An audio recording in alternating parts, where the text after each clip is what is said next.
وَلَقَدْ يَسَّرْنَا الْقُرْآنَ لِلذِّكْرِ فَهَلْ مِن مُّدَّكِرٍ۔ اعوذ باللہ من الشیطان الرجیم، بسم اللہ الرحمن الرحیم۔ لقد کان لسبع فی مسکنہم آیہ، اسی طرح قوم سبا کے لیے بھی ان کے مسکن میں، ان کے وطن میں ہماری ایک نشانی تھی۔ یہ قوم سبا یمن میں آباد تھی، اور ان کے ہاں یوں سمجھیے کہ 2 سلسلے باغات کے چلے گئے تھے سینکڑوں میل تک، اور بہت عمدہ باغات، پہاڑی علاقہ ہے، بہت بند بنائے تھے انہوں نے۔ اور یہ کہ یہ تقریباً 800 قبل مسیح کے زمانے میں یہ بند بنائے گئے ہوں، حضرت مسیح سے 800 برس قبل، اور ایک بہت بڑا بند تھا سد معارم۔ لیکن یہ کہ پھر اس قوم کے اندر ناشکری پیدا ہوئی، پھر جو بھی ہوتا ہے زوال اخلاقی اور دینی مذہبی جو آیا، اس کے نتیجے میں اللہ تعالیٰ نے اسی بند کا جو ہے ان کے اوپر سیلاب، جیسے خدا نہ خواستہ آج بھی کوئی بڑا ڈیم جو ہے اگر ٹوٹ جائے تو کیا ہوگا، کیا قیامت آئے گی، کس تیزی کے ساتھ پانی آئے گا، اور کتنی اونچی پانی کی دیوار جو ہے وہ آئے گی۔ اس طرح کا عذاب آیا اور بہت ہلاک کر دیے گئے۔ اور یہ کہ پھر اس کے بعد جو ہے وہ باغات نہ رہے، بلکہ وہاں پر بس صرف جیسے جنگلوں میں ہوتا ہے کچھ یہ پیلو اور وغیرہ چیزیں جو ہوتی ہیں، ڈیلے، یہ جھاڑیوں میں لگ جاتی ہیں کچھ چیزیں، اور میکسیمم یہ کہ کچھ بیر باقی رہ گئے، باقی ساری نعمتیں اللہ نے ان سے سلب کر لی، کیونکہ انہوں نے شکر نہیں کیا، انہوں نے ناشکری کی۔ حال ہی میں میرا ذہن اس آیہ مبارکہ کی طرف منتقل ہوا ہے پاکستان کی تاریخ کے حوالے سے، کہ جنتین، اللہ نے ہمیں بھی 2 باغ دیے تھے، ایک مشرقی پاکستان، ایک مغربی پاکستان، لیکن جو صورتحال ہوئی ہے اور کتنی خوشحالی تھی ابتدا میں دونوں جگہ، اور اب کیا حال ہے دونوں جگہ، تو اس کے اندازہ کر لیجئے ایک ہلکے درجے میں وہی ہے کہ فیہ ذکرکم، ہمارا ذکر جو ہے وہ کہیں نہ کہیں موجود ہے، بشرطے کہ ہم قرآن کو پڑھتے ہوئے اس کے بین السطور بھی پڑھنے کی کوشش کریں۔ لقد کان لسبع فی مسکنہم آیہ، قوم سبا کے لیے ان کے مسکن میں، ان کے ملک میں ایک آیت، ایک نشانی تھی ہماری، جنتان عن یمین و شمال، 2 باغات کے سلسلے تھے داہنے اور بائیں طرف۔ کلوا من رزق ربکم، کھاؤ اپنے رب کے رزق میں سے، واشکروا لہ، اور اس کا شکر ادا کرو، بلدۃ طیبۃ، تمہاری یہ بستیاں بہت پاکیزہ ہیں، ورب غفور، اور تمہارا رب جو ہے بہت ہی بخشنے والا ہے۔ فاعرضوا، انہوں نے اعراض کیا، فارسلنا علیہم سیل العرم،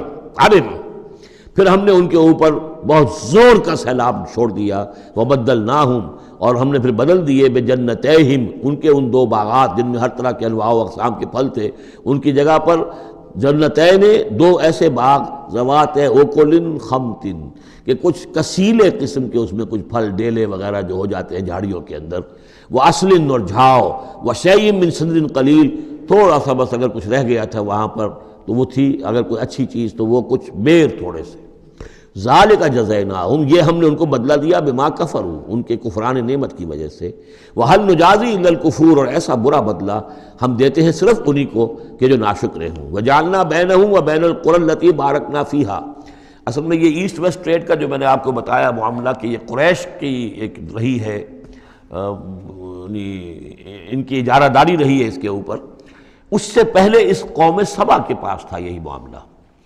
قوم سبا جو یمن میں یہ آباد تھے، اور ان کا یہ سرسب شاداب علاقہ بھی تھا، اور بہت خوشبویات یہاں پیدا ہوتی تھیں، اور ہر طرح کی بڑی آسودگی تھی، اور بہت پرانے زمانے کے جو کچھ سیاح ہیں انہوں نے حالات بھی لکھے ہیں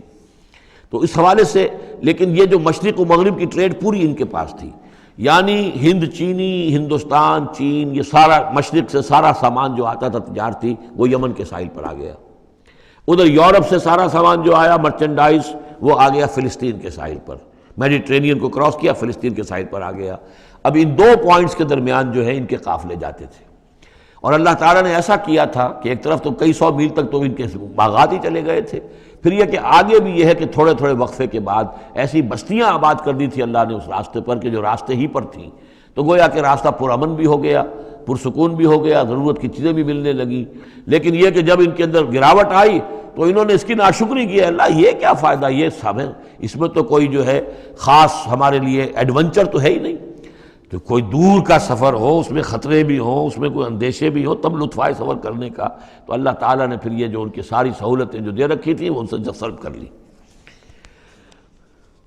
وجعلنا بینہم وبین القری التی بارکنا فیہا، اور ہم نے ان کے مابین اور ان بستیوں کے مابین جن میں ہم نے برکت دی ہے. اب یہ وہی فلسطین کا علاقہ ہے، الذی بارکنا حولہ قرن ظاہرتاً، ہم نے بہت سی بستیاں ایسی بنا دی تھی اس پورے علاقے کے اندر کہ جو ان کے شاہراہ جو تھی تجارتی اس کے عین کناروں پر تھی، ظاہر تھی ان پر. وقدرنا فیہا السیر، اور ہم نے اس میں اندازہ مقرر کر دیا تھا چلنے کا، سفر کرنے کا، گویا کہ ہر 30 میل بعد یا 50 میل کے بعد کوئی نہ کوئی ایسی آبادی ہے تاکہ انہیں وہاں پر سہولت ملے. سیروا فیہا لیالی و ایاما آمنین، اور ہم نے کہہ دیا تھا کہ اب کرو سیر اس میں، کیا کرو سفر اس میں آرام سے، امن کے ساتھ، راتوں کو بھی اور دن کو بھی. فقالوا ربنا باعد بین اسفارنا،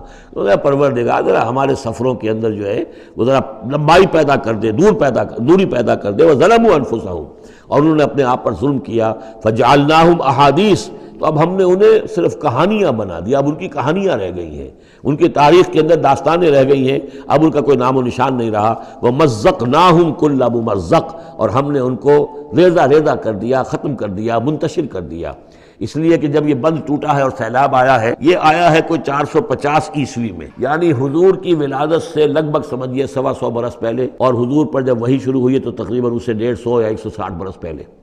اور اس کے بعد سے پھر قریش کو یہ ساری تجارت جو ہے مل گئی. اب ان کے قافلے جاتے تھے شمال اور جنوب میں، یمن اور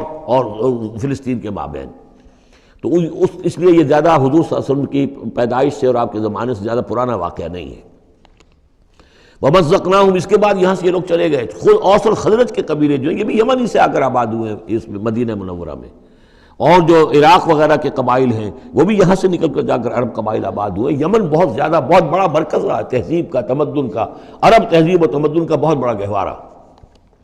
ان فی ذلک لآیات لکل صبار شکور، یقیناً اس میں نشانیاں ہیں ان لوگوں کے لیے جو صبر کرنے والے اور شکر کرنے والے ہیں. وَلَقَدْ صَدَّقَ عَلَيْهِمْ إِبْلِيسُ ظَنَّهُ، اور یقیناً ابلیس نے ان کے بارے میں اپنے اس گمان کو سچا کر دکھایا. فَاتَّبَعُوهُ إِلَّا فَرِيقًا مِّنَ الْمُؤْمِنِينَ، تو ان سب نے ہی پیروی کی اس ابلیس کی سوائے تھوڑا سا ایک جماعت اہل ایمان کی. وَمَا كَانَ لَهُ عَلَيْهِمْ مِّن سُلطان، لیکن اس ابلیس کو ان پر کوئی اختیار حاصل نہیں تھا. الا لنعلم من یؤمن بالآخرۃ، یہ تو ہم نے جو اس کو مہلت دے رکھی ہے کہ وہ ورغلائے، دھوکہ دے، سبز باغ دکھائے، وہ بھی اس لیے تاکہ ہم دیکھ لیں، واضح ہو جائے کون ہے کہ جو آخرت پر یقین رکھتا ہے. ممن ہوا منہا فی شک، ان سے علیحدہ کر لیں ہم ان کو کہ جو آخرت کے بارے میں شک میں مبتلا ہے. وَرَبُّكَ عَلَىٰ كُلِّ شَيْءٍ حَفِيظٌ، اور یقیناً آپ کا پروردگار جو ہے وہ ہر چیز پر نگران اور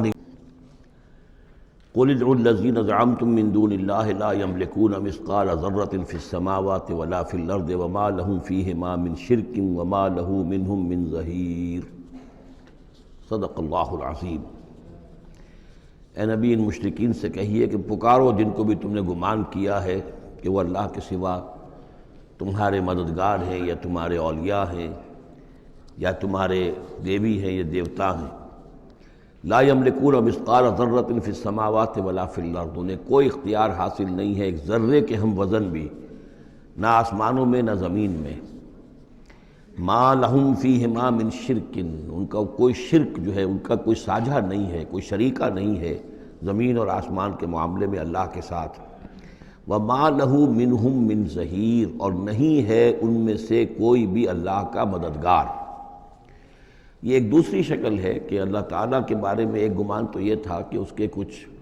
پیارے اور لاڈلے ایسے ہیں کہ جن کی بات وہ نہیں ٹال سکتا، چاہے وہ بیٹیاں ہیں، انہوں نے فرشتوں کو اللہ کی بیٹیاں قرار دیا، یا یہ کہ اور اولیاء اللہ ہیں یا اور ہیں بزرگ ہستیاں ہیں، تو ان کی سفارش سے ہم بچ جائیں گے. اور دوسرا ایک تصور یہ بھی رہا ہے اس مشرکانہ پورے اوہام کے سلسلے میں کہ ایک اللہ تو ہے بہت بڑا اللہ، وہ تو سب سے قابو یافتہ ہے، سب سے اوپر ہے، اس کائنات کا خالق مالک تو وہی ہے، لیکن اس نے چھوٹے اپنے نائبین رکھے ہوئے ہیں. یعنی یہ جو ان کا ذہن تھا کہ آخر ایک چھوٹی سی مملکت بھی ہوتی ہے تو بادشاہ کے کچھ ایسے منصبدار بھی تو ہوتے ہیں، کوئی سپہ سالار بہت بڑا ہے، فوجی لیڈر ہے، تو اس کے چھوٹے چھوٹے اس کے جو اور آفیسرز ہیں اور جو اس کے جو بھی سالار ہیں، تو آخر ان کا بھی کچھ عمل دخل ہوتا ہے. تو اللہ نے اپنی اس عظیم کائنات میں کچھ اختیارات تقسیم کیے ہوئے ہیں اپنے نائبین کو، جو اس پوری کائنات کا انتظام چلانے میں اس کے مددگار ہیں. یہ تصور جو ہے نائبین سلطنت کا، یہ بھی ان کے ہاں موجود تھا، اور یہ زیادہ تر ہندوستان کی جو مائتھولوجی ہے اس میں یہی ہے، دیوی دیوتا۔ اصل میں اس تصور میں اور ایمان بالملائکہ میں بڑا باریک سا فرق ہے،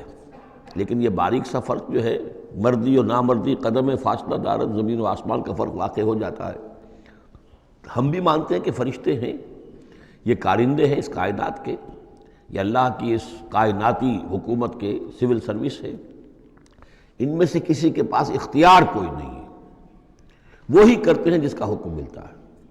لہذا ان میں سے کسی کو پکارا نہیں جائے گا، ان سے دعا نہیں کی جائے گی، ان سے استدعا نہیں کی جائے گی، استغاثہ نہیں کیا جائے گا، استمداد نہیں کی جائے گی، کچھ نہیں۔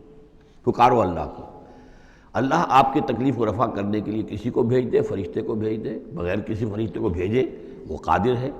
کہ وہ آپ کی تکلیف رفع کر دے۔ ان لوگوں نے یہ سمجھا کہ ان کو جب اللہ نے بنا رکھا، یہ ملائکہ کا ایمان جو ہے بگڑ کر یہ شکل اختیار کر گیا کہ جب اللہ نے ان کے ذمے بڑے بڑے کام لگا رکھے ہیں تو یقیناً کچھ اختیارات بھی دیے ہیں، اور پھر ان کا ساجھا ہے، انتظام کے اندر وہ شریک ہیں، اس کی نفی ہو رہی ہے۔ وَمَا لَهُمْ فِيهِمَا مِنْ شِرْكٍ وَمَا لَهُ مِنْهُمْ مِنْ ظَهِيرٍ، ان میں سے کوئی بھی ایسا نہیں ہے